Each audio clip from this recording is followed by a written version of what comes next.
Hey guys, good morning. Time check, 5:21 in the morning. Currently, it's 19 degrees. Sobrang lamig. Andito tayo ngayon sa Sagada, South Road.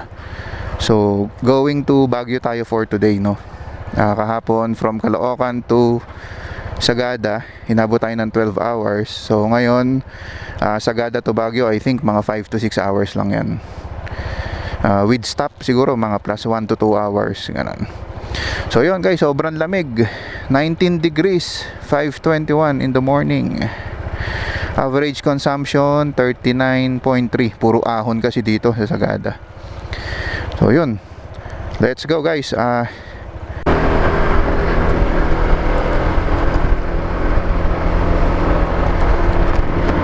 Eto guys, tignan nyo yung town ng Sagada sa alas 5:30 ng umaga. Grabe, napakalamig. 19 degrees. Woo! Yung tubig sa gripo, wala. Ano na ice tubig na Napakalamig. Pero masarap. Yan, so ito na yung mismong town hall nila. Yan. Ayun, I love Sagada. So madilim. So tama naman yung map natin. Ayun guys, abangan nyo yung video na to kasi maganda yung mga dadaanan natin. Sagada to Baguio, only twisties yun. Kaya Halsema Highway ang dadaanan natin.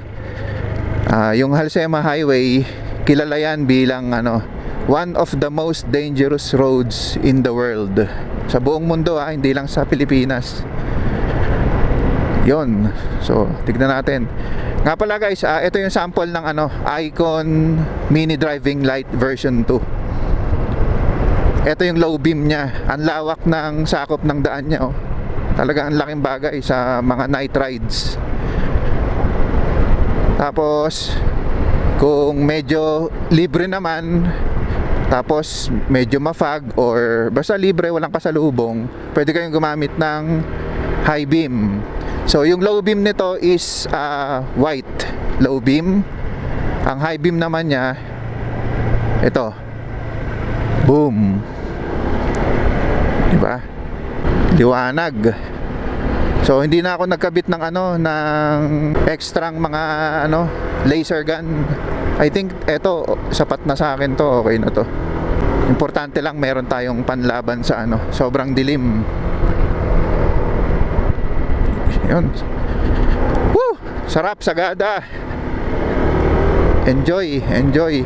Malayo lang talaga pero worth it naman, sulit na sulit yung yung biyahe.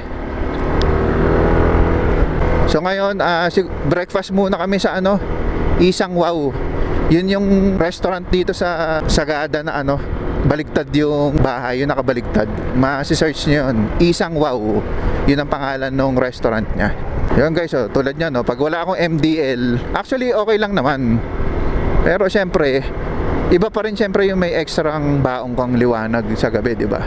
Advantage mo yun bentahin mo na yun So yan, ng regular na ilaw lang, standard ilaw, LED ng ADV 160. Icon V2. Boom. Laking bagay, di ba? Lalo na sa mga ganitong twisties. Mahirap overshoot dito. Magiging ala-ala ka dito. Ayun. Layuan natin yung bato. Wala naman tayong kasalubong Sarap 5:27 in the morning, 19 degrees. Let's go.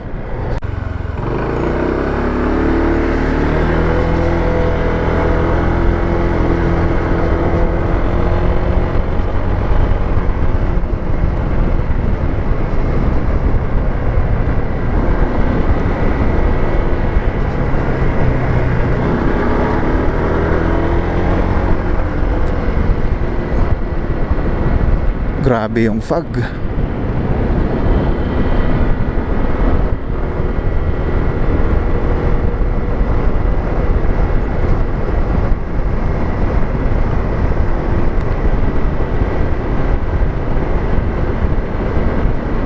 Petron Sagada, sarado pa. Grabe yung fog. Oh my.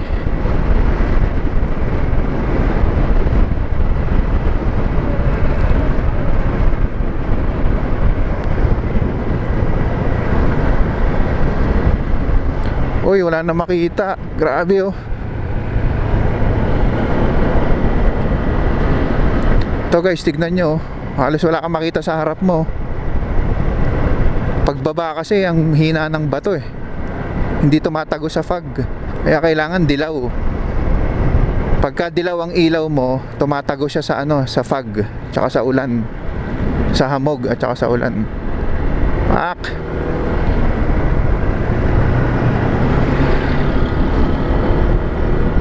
Wow. Sabi, napakalamig. Woo! Sagad sa Sagada. Grabe oh.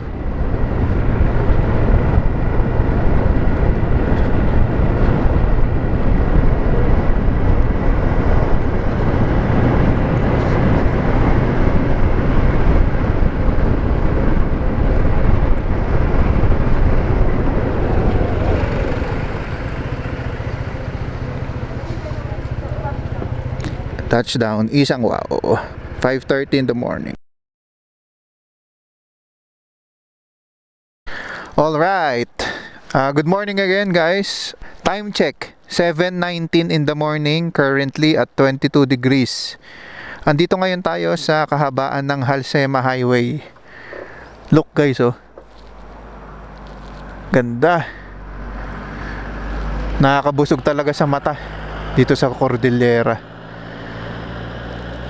So, ang daan natin, wala namang iba kundi itong kahabaan ng Halsema Highway. From here, papuntang Baguio, 3.5 hours nakalagay dito. So, mabilis lang na ride to. Ayun nga lang, delikado talaga dito sa Halsema Highway. Tulad nga no, sabi ko kanina, no, etong Halsema Highway is one of the most dangerous roads in the world.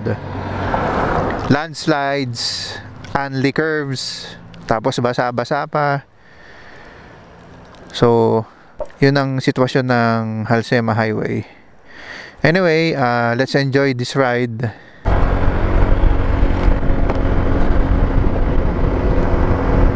Ganda dito sa Halsema Highway talaga. Etong lugar na to, pa Baguio, maganda talaga dumaan dito. Well, actually sa buong Cordillera naman maganda talagang mag-ride. Sarap. Yan na, sinasabi ko, ingat kayo dyan, madulas yan. Tapos may mga landslides pa oh. Kahit anong ganda ng gulong mo, kung basa naman yan, malumot, dudulas ka dyan. Tsaka yung mga painting sa gitna, iwasan nyo rin yan. Delicads. Uy, landslide oh.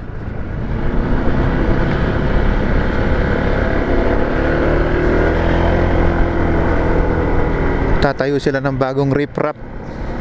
Libreng tubig mula sa bundok.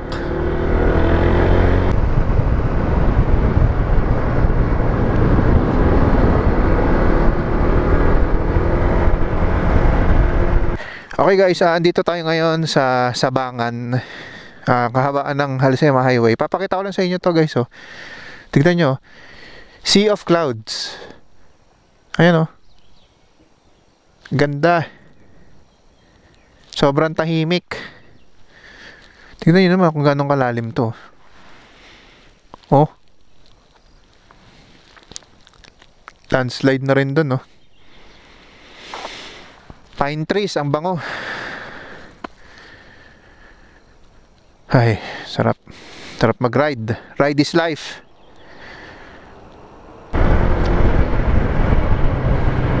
Wow, ganda, oh. Diba? Nakakatakot lang. Putya, baka mamaya bilang malaglag. Nice.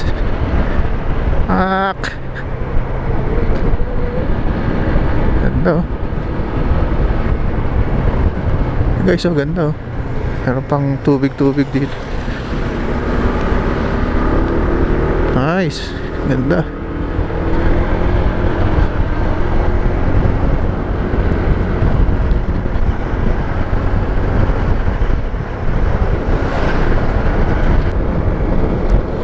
Okay, update lang guys. Time check, 9:24 in the afternoon. Andito pa rin tayo sa kahabaan ng Halsema Highway, also known as Baguio Bontoc Road. One of the most dangerous roads in the Philippines. Time check, 9:24 in the morning. Currently at 21 degrees Celsius. Napakalamig pa rin. Grabe. Yung gloves ko pa naman mesh, so pumapasok yung lamig sa gloves, pero okay lang, enjoy lang.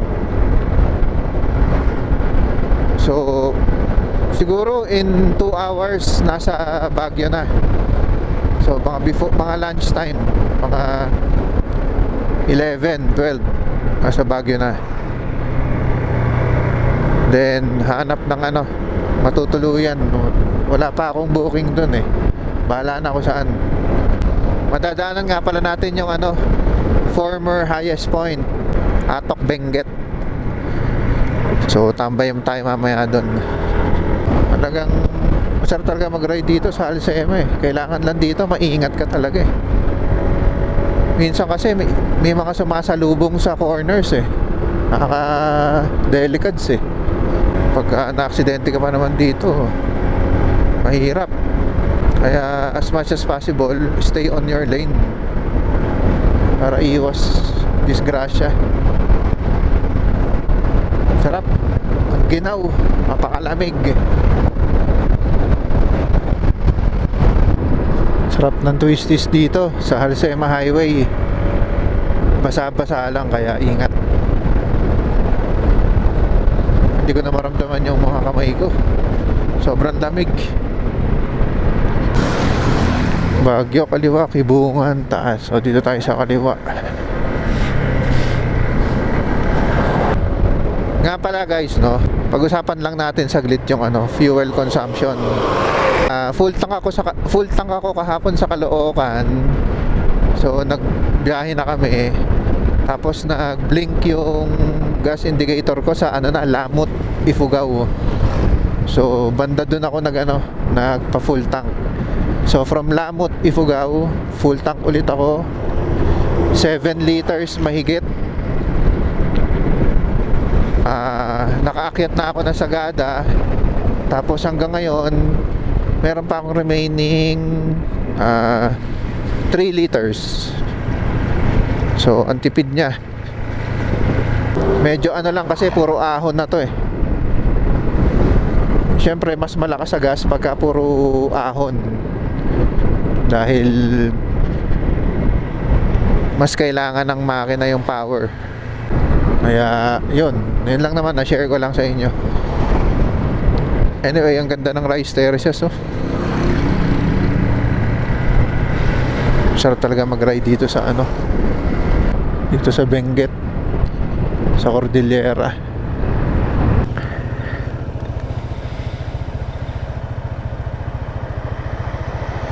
Guys, tignan nyo yung ulap.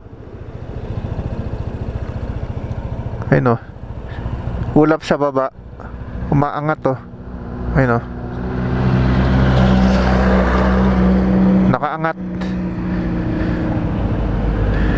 Sarap, naglalaban yung init sa lamig. Okay guys, update lang. Time check, 10:03 in the morning. Andito tayo ngayon sa second or former highest point in the Philippine highway system, 7,400 feet elevation. Ito yun guys Yan, so coffee break muna, kape-kape, pahinga muna, sobrang lamig. Currently 21 degrees. Woo! Sarap mag-ride. Thank you Lord. Okay guys, update ulit.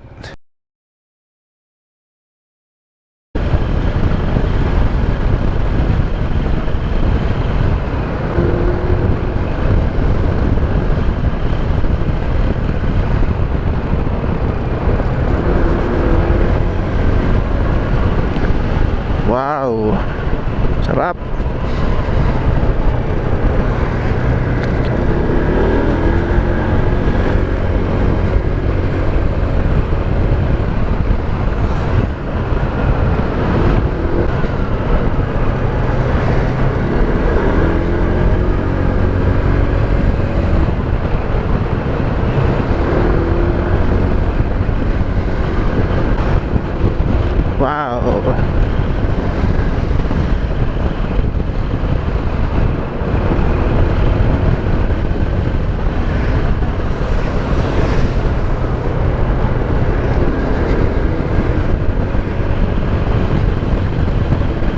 Sarap.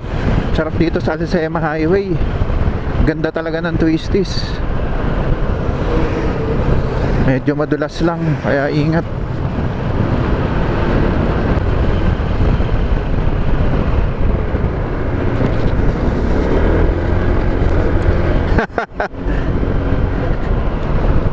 Ayos. Nasa loob tayo ng ulap. Ang ganda, oh. Umaangat yung ulap. Wow, sarap, lamig.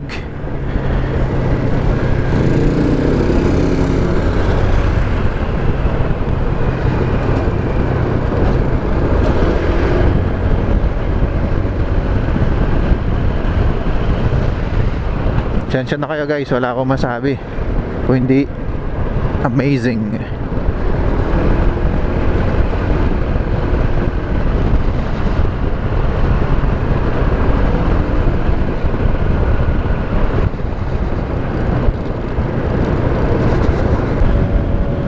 Time check, 12 in the afternoon. Entering Baguio na tayo. Nandito na tayo sa, ang lugar nga ulit to, Buklaw, Benguet. Ayan. Imimit ko yung friend ko doon sa Baguio. Lunch kami. Manlilibre daw siya eh, si Toto. Okay guys, update. Andito na tayo ngayon sa City of Pines, Baguio City. Time check, 12:13 in the afternoon. Dito medyo mainit-init. 24 degrees ang temperature. So, well, sa bagay, mas mataas nga naman kasi si Sagada kesa dito. So yun, andito na tayo ngayon sa city proper. Eto, pagbaba ko dito, city proper na to ng Baguio eh. So, magkikita kami ng friend ko. Magpapalunch yata. Message ko na lang siya. Baguio Botanical Garden. Ayun guys, update na lang. Touchdown Baguio. Thank you Lord, salamat po.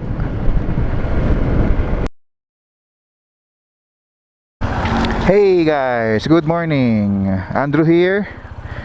Welcome back to another video. This is our third day.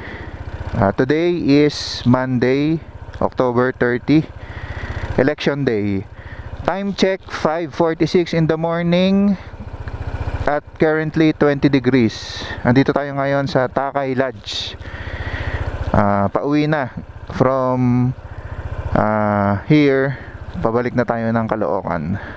So yun, more or less mga 6 to 7 hours to, Baguio to Caloocan.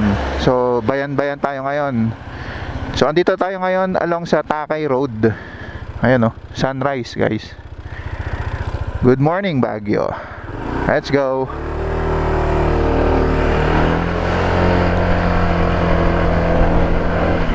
So for today, wala naman tayong masyadong agenda. Uuwi lang tayo ng bahay na. So yung first day natin, galing tayo ng Sagada. Tapos second day kahapon, Baguio. Third day ngayon, uwian na. Election day ngayon ng barangay. So be wise. Boto nyo yung mga talagang napapagkatiwalaan nyo, may ginagawa sa gobyerno, sa mga barangay nyo. Hindi yung lang, naaalala lang kayo pagka election. Vote wisely.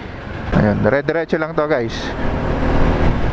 Ano tayo dadaan? Cannon Road sa Lion's Head.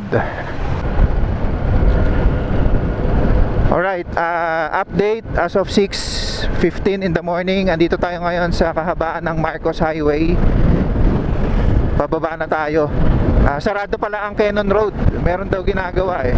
So galing kami ng Cannon Road, tapos pinabalik kami kasi sarado siya. So no choice. Ito talaga dadaan natin via Marcos Highway. Ganda oh. Nice. Good morning Baguio. Thank you. Ito yung famous bridge ng Baguio.